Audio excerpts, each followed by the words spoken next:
Rachel was living in a multi-storey car park when she was offered a place here. It's an hostel, and it's like a halfway house, sort of like when you're homeless, just a roof over your head. I was sleeping on the streets for a while, and somebody told me about a day centre and that they could help you get into a hostel. And I was here for 5 years on and off. Yeah. We could have visitors only if we sign them in an hour beforehand, and it's only between certain times. They got to be out by 8 or 9. Sometimes I used to get evicted for certain things, like not using the room enough and not going to my keywork sessions, but mainly I didn't go to them because I was ill and I wanted to go out and earn money. But then it cost me the roof over my head at the end of the day. It is hard to sort yourself out when there's a lot of people and associates around you. When I moved into the flat and I was suddenly on my own, there weren't staff there 24 hours that you could go and talk to. And because in hostels there's so many people around you, residents at all times, and suddenly you're on your own, it is a bit daunting. You feel isolated, I guess. Yeah, but that's where you really need to carry on the support work. And what sort of facilities do you have up here? Oh, see, that's the rooms. There's 4 rooms. I've actually occupied each one of these 4 rooms at one time or another.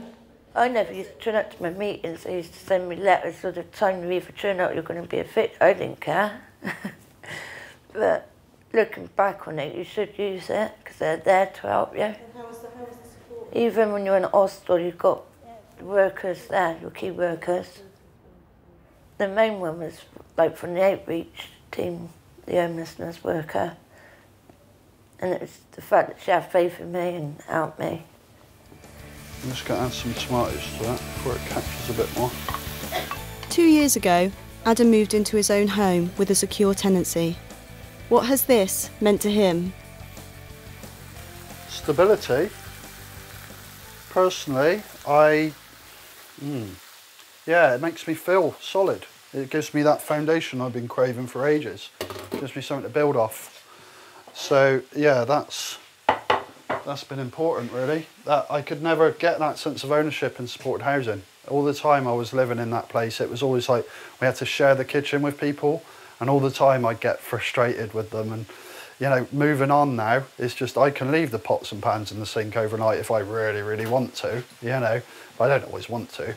But it gives me that sense of freedom as well, the kind of not having to mix with other people and not so much isolate, but be able to do what I want when I want, you know, and that, for me, that was tricky in the supported housing I was in. There are a lot of personalities, a lot of big personalities to some extent, that always had their own views, and I felt like I was having to bully them in the kitchen. I felt like I took ownership of that kitchen, and that wasn't my place. This is always what I'd wanted, and I feel blessed to have actually been able to get it.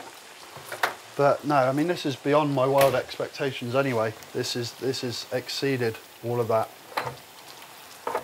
I was going to put some beef with it, but it seems a shame really. This is just like a little vegetable ragu more than anything. I don't know, I just wanted an home, and like when the children are old enough to come and look for me, I've actually got a home to welcome them to. I don't want them to come and find a woman on drugs on the streets. I don't want them to look at me like that. It was just that by pure luck I managed to get the temporary flat. I probably used for about the first week when I got in the flat, and I haven't used since. I've just been decorating, put my flooring down, painted, put wallpaper up, trying to make it look like a home. I actually got a leather sofa that I've wanted like since as long as I remember, since I got my very first flat when I was 16. To me, it's a big achievement, like compared to a couple of years ago. All I had was a bag of clothes. When I was at the jail, I used to fantasise. I used to be looking at Habitat magazine and that, and I used to think, yeah, I'll have that in the living room, that in the bedroom. The difficulties more than anything was getting this up together, which to me still ain't up together, do you know what I'm saying? Getting the bits and bobs. It has been a challenge, but not really a challenge. Are you enjoying living here? Or is it... Oh, without doubt. without doubt. You know, I could walk out the shower bollock naked and do what I want to do. You couldn't do that before in a dry house, you know what I'm saying, or where I was living. You know what I'm saying, in overall accommodations, you know what I'm saying? Yeah, it's good, it is. It's just, come on.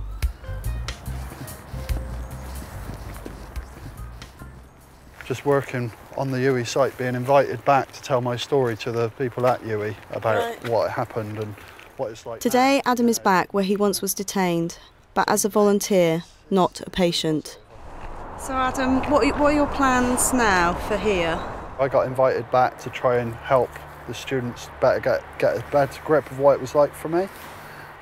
So like using the kitchen environment, I showed that story of the high octane pressure that was going on at the time, and just what I was using to try and relieve that pressure, and just how I escaped from everything as well. Victor is also volunteering. This time last year, we decided to get together a drop-in, a peer-led drop-in that is, called Off the Line. I did volunteering at the dry house. That was facilitating groups, supporting people with one-to-ones, clients I should say, would do one-to-ones and stuff like that.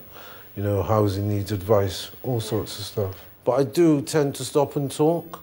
And people do say, how do you do it? And I say, like I say, it's just action. You know what I'm saying? If you don't put action in, you ain't going to get nothing back out of it, are you? Action breeds results. You know what I'm saying? This is where I'm going to be working from now on for the next 6 months or so. So this is my current project, if you like. And this is going to be a place where I'm going to deliver food workshops from. We're going to be pulling stuff out of the ground and literally washing it off and putting it straight into the pan. And I'm just going to be trying to infuse and encourage people on how to get into the whole kind of trench to trough mentality. Adam, Rachel and Victor all agree that living independently isn't easy, but none of them want to return to sleeping on the streets or even in supported accommodation. I think it's just getting used to having my own place. Well, it's just nice to have your own front door and to do what you want, not have rules and regulations and all that stuff. Good that I could just clear up my own mess, no one else's mess, do you know what I'm saying?